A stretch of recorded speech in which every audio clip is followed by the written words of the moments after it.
오늘 저는 너의 하나님, 내 백성 이와 같은 제목으로 말씀을 잠깐 증거하겠습니다. 아멘. 오늘 우리가 읽었던 본문 말씀은 이사야 40장 1절과 2절을 말씀을 읽었는데 1절 말씀을 제가 다시 한번 읽어드리겠습니다.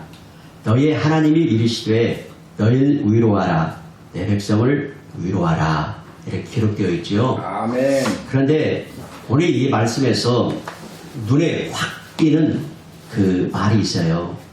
저는 두 단어가 눈에 확 띄는데 너의 하나님 요거하고 내 백성 요 말씀이 눈에 띄게 되어집니다. You are God, my people 이렇게 되어 있습니다. 그러니까 하나님은 누구의 하나님이다? 너희의 하나님이다. 곧 나에게 적용하면 나의 하나님이 되어진다. 다른 누구의 하나님이 아니라 나의 하나님이다. 아멘. 그리고 이스라엘 백성은 하나님께서 말씀하실 때 나의 백성이다 이렇게 말하는 것이지요. 너희의 하나님이고 내 백성이다 이렇게 말씀해요. 아멘. 여기서 강조하는 것은 하나님과 그의 백성 사이, 즉 하나님과의 관계를 말씀하고 있는 것이지요. 관계의 중요성이 참 여기서 두드러지게 나타내고 있습니다. 관계라고 하는 말은 서로 연결되어 있다는 것인데 참 연결되어 있다라고 하는 것이 참 중요하죠. 만약에 연결되어 있지 않다라고 하면 신경 쓸 일이 없지요. 도와줄 필요도 없고 지켜줘야 할 의무도 없게 되는 것이죠. 서로 연결되었기 때문에 상대방이 잘 되면 마음이 기쁘고 또 마음 아픈 일이 일어나면 자기도 역시 같이 마음이 아프고 이런 관계가 이루어지기 때문에 그런 것이죠. 그래서 이 국가 간에도 양국의 이익을 위해서 서로 동맹하고 연합하고 관계를 맺습니다. 서로 관계를 맺었기 때문에 어느 한 나라가 전쟁이 일어나게 되면 죽음을 각오하고 군인들을 파병해서 돕기도 하죠. 이것이 바로 관계의 중요성이라고 하는 것입니다. 아멘. 우리가 한번 육신적인 면에서 한번 부모와의 관계를 한번 생각해 보더라도 나를 먹이고 입히고 가르치고 키워주고 돌봐주고 보호해주는 것은 뭐 내 부모가 혹은 내 아버지가 하는 것이지 이웃집 아저씨가 하는 건 아니죠. 지요. 이웃집 아저씨가 아무리 잘 살고 부유하고 선량하고 좋은 사람이다 할지라도 나하고는 아무 상관이 없기 때문에 내 아버지가 나를 대해주는 것처럼 그렇게 대해주지 않습니다. 내 아버지이기 때문에 아무 조건 없이 나를 밀어주는 것이지요. 이것이 관계의 중요성이라고 하는 것이지요. 그래서 사람들은요, 이와 같이 무엇인가 관계를 맺고 살아가는 그런 존재예요. 혼자 살지 못해요. 친구 간의 관계를 맺든지 가족 간의 관계가 있든지 또 이웃 간에도 관계를 맺고 살아가지요. 그런데 사람들하고 관계를 맺고 살아가는 것을 대인관계라고 그래요. 대인관계. 그리고 자연과 관계를 맺는 것을 대물관계라고 그래요. 또 신과의 관계를 맺고 사는 것을 대신관계라고 그래요. 이처럼 사람은 관계를 맺고 살아가요.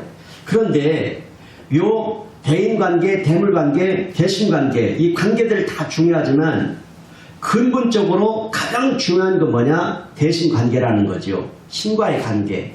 그러니까 우리 그리스도인들은 하나님과의 관계가 제일 중요하다 이렇게 말할 수가 있습니다. 왜냐하면 그 이유는 이래요. 하나님이 내 생명의 근원이시고 내 삶의 공급자가 되시기 때문에 그렇습니다. 하나님이 세상을 주관하시고 내 삶의 주권자이시기 때문에 그렇습니다. 그래서 하나님과의 관계가 바로 서 있으면 참 사람답게 살 수가 있고 세상을 온전하게 살 수 있기 때문에 하나님과의 관계가 제일 중요하다 이렇게 말씀드릴 수가 있습니다. 그러나 하나님과의 관계가 딱 끊어지면 아무것도 할 수 없는 거예요. 자, 보세요. 인생이 왜 아픔이 있고 고통이 있고 비극적인 일들이 일어납니까? 가장 근본적인 이유는 뭐냐면 하나님과의 관계가 끊어졌기 때문이다 라는 거예요. 아멘. 예를 들어서 물고기가 물을 떠나면 죽게 되고 가지가 나무에서 떨어져 나가면 말라 비틀어지게 되고 아기들이 엄마 품을 떠나게 되면 그 순간부터 고통을 당하게 되죠. 이와 같이 성경에서 말씀해 주는 바는 뭐냐? 큰 기조 중에 하나가 뭐냐? 하나님과의 관계가 맺어지면 복이고 하나님 떠나게 되면 고통이다. 이걸 가르치고 있어요. 그러니까 이거에 대해서 아주 두드러지게 가르쳐주는 곳이 성경 사사기예요. 사사기. 사사기를 읽어보면 그 이스라엘 백성들이 하나님과의 관계를 바로 할 때는 젖과 꿀이 흐르는 땅에서 아주 태평성대를 누리면서 평안하게 살았거든요. 그런데 이 하나님의 거룩한 이스라엘 백성들이 동화되어 가지고 하나님 떠나버리고 그 가나안 땅에 있는 바알과 뭐 아세라 뭐 이런 우상들을 섬기면서 하나님과의 관계가 잘못되면 나라의 위기가 찾아왔어요. 그래서 외부 나라의 침략이 막 계속되는데 메소포타미아 나라가 쳐들어오고 모압이 쳐들어오고 막 블레셋이 쳐들어오고 가나안이 쳐들어오고 미디안이 쳐들어오고 암몬이 쳐들어오고 이 나라가 쳐들어오고 저 나라가 쳐들어오고 아주 그래서 그들을 지배해가지고 고통스러운 날들이 이어지게 되지요.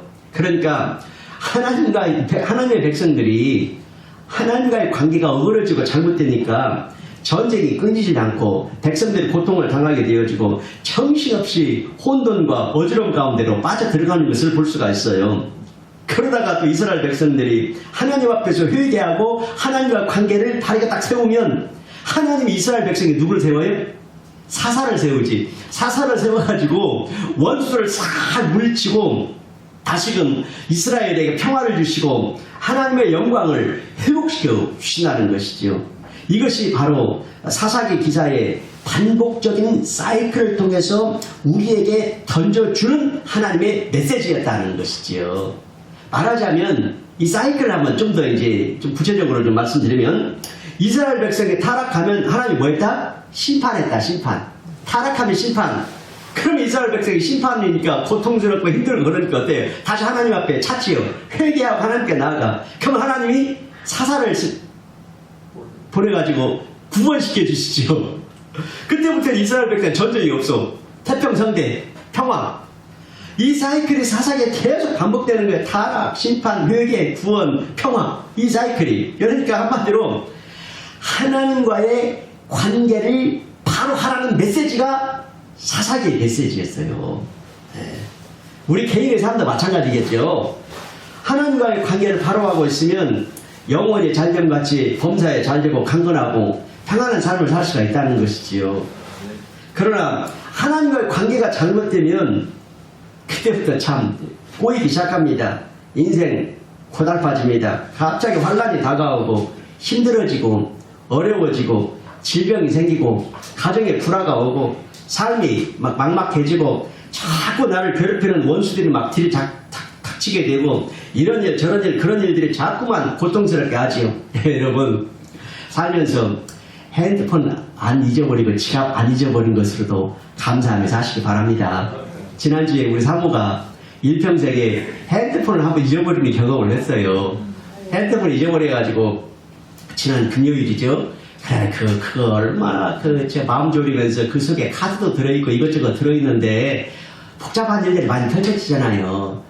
네, 금요 철야 예배 끝나고 이제 전화를 수십 통을 해도 안 받더니만 받더라고요. 그래서 이제 그분이 이제 저쪽 호프집에서 술 한잔 잡수시면서 지갑을 열어보니까 돈 한 20만 원 들어있으면 이건 내가 지금 챙기려고 그러는데 돈 7천 원밖에 없어가지고 내가 자주 줬다고 그러면서 이제 그렇게 해서 감사하게도 참 핸드폰을 이렇게 찾게 되었습니다. 그렇다면 우리가 참 오늘 우리 사모가 하나님을 떠났다는 이야기가 아니라 삶을 살다 보면 이런 일 저런 일 그런 일들이 많이 일어나게 되어지는데 핸드폰 안 잊어버리고 지갑 안 잊어버리고 평안하게 잘 살 수 있다는 것이 얼마나 큰 은혜인가 이런 거에 대해서 말씀드리는 겁니다. 그래서 성경을 통해서 우리 말씀하는 말은 뭐냐, 하나님과의 관계가 잘못되면 꼬이기 시작하고 인생이 고달파지고 환란이 오게 되어지고 복잡한 일이 생기게 되어지면 인생이 참 얼마나 힘들겠는가 이런 말씀을 하는 것입니다. 그래서 그러므로 우리의 삶이 아무리 총체적으로 망가졌다 할지라도 회복될 수 있는 소망이 있다 이거예요. 이게 뭐죠? 하나님과의 관계에 달려있다는 것이죠. 이것은 원초적인 문제이고 내 인생의 첫 단추가 되는 것이라는 것이죠. 그러면 여러분, 우리는 사사기에서 보여주는 소망과 믿음을 가져야 될 줄 믿습니다. 무슨 소망이냐? 하나님과의 관계가 바로 되고 하나님과 관계가 회복이 되어지면 나를 괴롭혔던 원수들은 박멸난다. 나를 고통스럽게 했던 적들은 다 떠나간다. 하나님과의 관계가 바르게 되면 문제가 순식간에 해결된다. 사업도 일어선다. 직장도 새로 얻을 수 있다. 가정의 불화도 해결된다. 치유의 역사도 일어난다. 속썩이는 자녀도 돌아온다. 원수와도 화목하게 되어진다. 이런 믿음과 소망을 우리 성경 말씀을 통해서 가질 수가 있다는 것이죠. 그래서 하나님과의 관계가 딱 바로 서면 재앙이 떠나가고 하늘의 평화가 나에게 임한다. 나의 가정에 임한다. 우리 교회에 임한다. 이런 소망과 믿음을 우리가 가져야 될 줄 믿습니다. 아멘. 우리 한번 확인해 보시죠. 요엘서 2장 12절에서 14절까지 이 말씀에 대해서 구체적으로 설명을 안 할 테니까 참 읽으면서 한번 느껴보도록 하시죠. 함께 읽겠습니다. 여호와의 말씀에 너희는 이제라도 금식하고 울며 애통하고 마음을 다하여 내게로 돌아오라 하셨나니 아멘. 너희는 옷을 찢지 말고 마음을 찢고 너희 하나님 여호와께로 돌아올지어다. 그는 은혜로우시며 자비로우시며 도와기를 더디하시며 인애가 크시사 뜻을 돌이켜 재앙을 내지 아니하시나니 주께서 혹시 마음과 뜻을 돌이키시고 그 뒤에 복을 내리사 너희 하나님 여호와께 소제와 전제를 드리게 하지 아니하실는지 누가 알겠느냐. 아멘. 아멘. 이러므로 관계 중에서 가장 중요하고 근본적인 관계는 뭐냐? 대신관계다. 하나님과의 관계가 중요하다. 이 말씀을 드리는 겁니다. 그래서 하나님을 정말 만난 하나님의 사람들은 하나님과의 관계를 인생 최고의 가치를 여기고 또 소중히 여기고 목숨 걸고 그것을 사수하기 위해서 몸부림치는 것 아니겠습니까? 자, 본문으로 다시 돌아와서 이스라엘 백성이 고통 가운데 있을 때 가장 큰 질문이 두 가지였거든요. 한 가지 질문이 뭐냐? 우리가 하나님으로부터 잊혀진 존재인가? 또 하나는 하나님이 우리를 버리시진 않았는가? 여러분, 우리가 신앙생활을 하면서 정말 어렵고 곤고하고 이런 날이 지속되어지게 되면 그런 생각이 들 때가 있지요.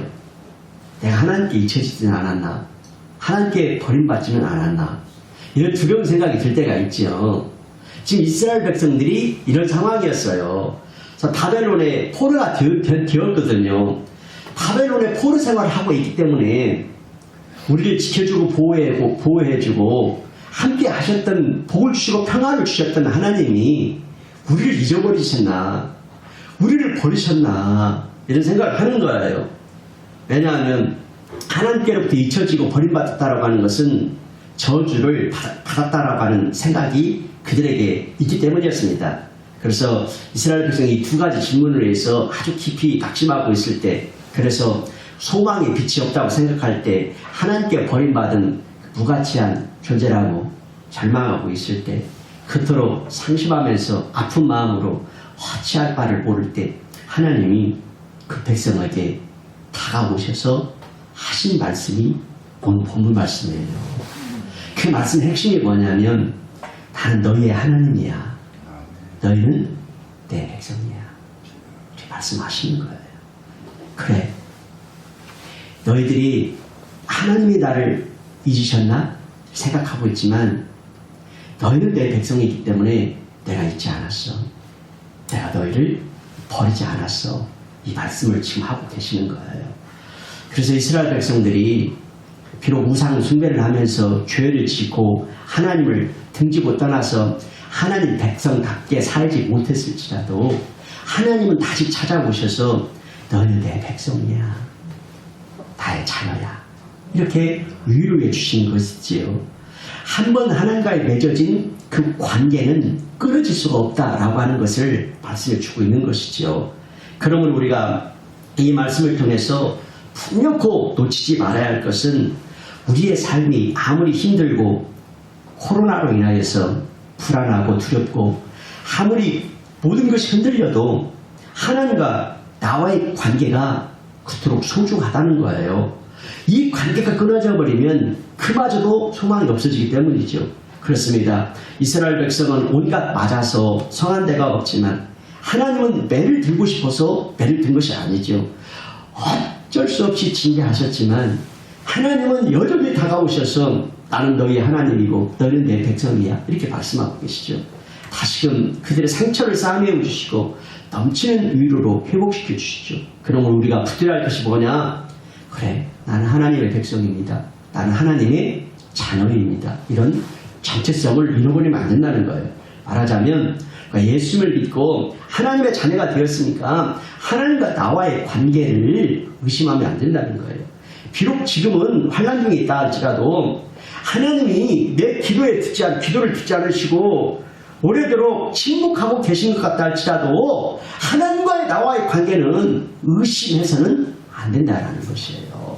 오히려 그럴수록 그리스도 안에서 나를 다시 만나주시고 회복시켜주시는 하나님을 다시 기대해야 될 줄 믿습니다. 아멘. 다소 희미해지고 연약해졌던 그 하나님과 나의 관계를 강력하게 회복시키는 역사가 있기를 기대해야 된다는 거예요. 아멘. 여러분, 혹시 삶이 힘드십니까? 실패했다고 생각하십니까? 앞으로 앞날이 참 불안하십니까? 그래서 지금 환난의 때라고 생각하십니까? 우리가 우선적으로 이럴 때에 기억하고 명심해야 할 일이 있습니다. 그것은 바로 하나님과의 관계를 집중해야 된다는 거예요. 왜냐하면 내가 하나님의 자녀라는 사실과 하나님이 나의 아버지라는 사실을 확신한다면 거기서부터 회복의 역사, 치유의 역사, 새로워지는 역사가 일어날 것이기 때문입니다. 그래서 오늘 본문 이사야 40장 2절 말씀을 우리 함께 읽어보도록 해요. 자, 다 같이요. 너희는 예루살렘의 마음에 닿도록 말하며 그대에게 외치라. 그 노역의 때가 끝났고 그 죄악이 사함을 받았느니라. 그의 모든 죄로 말미암아 여호와의 손에서 벌을 배나 받았느니라 하시니라. 아멘. 아멘. 여기 말씀에 보면 참 저의 눈에 확 들어오는 말씀이 있는데 빨간 것이 시작하는 부분에 그 노역의 때가 끝났고 그렇게 되어 있지요. 그 노역의 때가 끝났다. 희망의 메시지지, 희망의 메시지. 위로자로 다가오신 하나님은 매우 구체적으로 선포하시는 거예요. 노역의 때가 끝났다. 이제 포로의 삶이 끝났다. 한마디로 말하면 내 백성들아 비참한 삶이 끝났다. 이런 희망의 메시지가 저와 여러분의 메시지가 되시기를 주님의 이름으로 축복합니다. 또 후반부에 보면은 그 죄악이 사함을 받았느니라. 그의 모든 죄로 말미암아 여호와의 손에서 벌을 배나 받았느니라 이렇게 말씀하죠. 기가 막힌 복음의 메시지인데 너희가 죄악이 사함 받았다. 너 죄 때문에 여호와의 손으로 벌을 7배나 다 받아버렸다. 자, 이걸 누가 우리를 대신해 주셨습니까? 우리의 죄를 누가 사해 주시고 우리 대신 누가 벌을 대신 받으셨습니까? 예수 그리스도이십니다. 바로 예수님이 십자가로 인해서 이미 우리에게 선포되고 다 이루어진 하나님의 복음의 메시지를 구약 시대에 그 옛날 오래전에 이사야를 통해서 예언적으로 말씀하고 있는 것이죠. 바로 이사야를 통해서 선포된 이 복음의 메시지는 이스라엘 백성들에게 마치 기나긴 가뭄 끝에 시원하게 소나기가 쏟아지듯 속이 후련해지는 그런 희망의 메시지였을 것입니다. 바로 이 복음의 메시지는 이제 모든 심판이 끝이 났다. 어두운 과거는 지나가버렸다. 고통스러운 지난 날들은 모두 흘러갔다. 이런 말씀이에요. 아멘. 그렇습니다. 이제 이 메시지를 오늘 우리에게 내 자신에게 좀 적용해 보면 예수 그리스도로 말미암아 죄로부터 오는 모든 고통이 끝나고 자유를 얻게 되었다는 희망의 복음이 선포된 줄 믿습니다. 예수 그리스도로 말미암아서 과거의 아픔이 끝나버렸다. 망가지고 깨어진 것도 끝났다. 이런 메시지예요. 하나님은 예수 그리스도를 통해서 우리를 회복시키시기 시작하신 것이다 하는 거예요. 그래서 누가복음 4장 18절 19절 말씀 여러분 화면 한번 보세요. 제가 선포하겠습니다. 주의 성령이 내게 임하셨으니 이는 가난한 자에게 복음을 전하게 하시려고 내게 기름을 부으시고 나를 보내사 포로된 자에게 자유를, 눈먼 자에게 그렇죠, 눌린 자에게 자유롭게 하고 주의 은혜의 해를 전파하게 하려 하십니다. 이런 회복의 일을 주님께서 행하시고 이루시다라는 거예요. 가난한 자에게 복음을 전한다. 포로된 자에게 자유를, 눈먼 자에게 다시 한번 보게 함을 전파하고 눌린 자를 내가 자유케 한다. 할렐루야. 아멘. 그래서 요한복음 6장 35절 말씀에 예수께서 이르시되 나는 생명의 떡이니 내게 오는 자는 결코 줄이지 않을 것이요 나를 믿는 자는 영원히 목마르지 아니하리라. 인생에 목마름이 있고 인생에 갈급함이 있다 할지라도 나를 믿는 자는 영원히 목마르지 아니하리라. 아멘. 내게 오는 자는 결코 줄이지 않을 것이다. 아멘. 말씀하십니다. 아멘. 그러면 여러분 우리에게 진정한 위로가 무엇입니까? 진정한 위로의 진수는 뭐냐? 예수 그리스도. 할렐루야. 아멘. 예수 그리스도가 우리의 아멘. 진정한 위로자가 되시는 줄 믿습니다. 우리를 위로하시고 회복시키고 위해서 예수 그리스도께서 우리에게 찾아오셨다라는 것이죠. 아멘. 이것보다 큰 위로가 없다라는 것이죠. 그러면 우리의 관심은 예수 그리스도여야 합니다.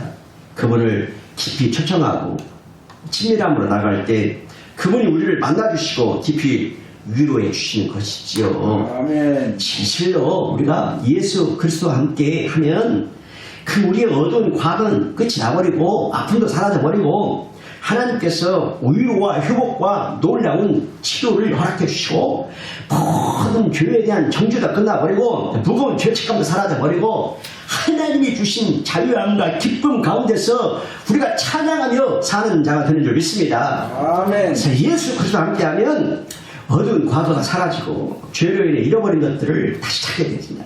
그래서 고린도후서 5장 17절에 아주 귀한 말씀인데 다 같이요. 그런즉 누구든지 그리스도 안에 있으면 새로운 피조물이라 이전 것은 지나갔으니 보라 새 것이 되었도다. 할렐루야. 아멘. 예수 안에서 이전 것이 지나가고 새로워지기를 주의 이름으로 축원합니다. 아멘. 여러분 우리는 말로 다 할 수 없는 은혜의 시대에 살고 있죠. 이사야를 통해서 예언하신 그 예수 그리스도를 오늘 우리는 현실적으로 경험하고 누리며 살고 있는 것 아니겠습니까? 아멘. 바로 예수와 함께 복음의 시대가 열렸고 하나님의 은혜가 폭포수처럼 쏟아지는 그 은혜의 시대가 열렸습니다. 이 같은 시대에 마음을 활짝 열고 우리의 아픔과 고통과 수치를 그대로 하나님 앞에 고백하며 나아가면 하나님 예수 그리스도 안에서 우리를 온전히 만져주시고 회복시켜 주시고 새롭게 해 주시는 줄 믿습니다. 아멘. 그래서 하나님의 위로는 단순히 우리의 마음만을 위로하는 데서 끝나는 것이 아니라 인생의 새 시대를 가져다 준다라는 거예요. 그래서 우리 주님께서 우리에게 새 시대를 가져오셨어요.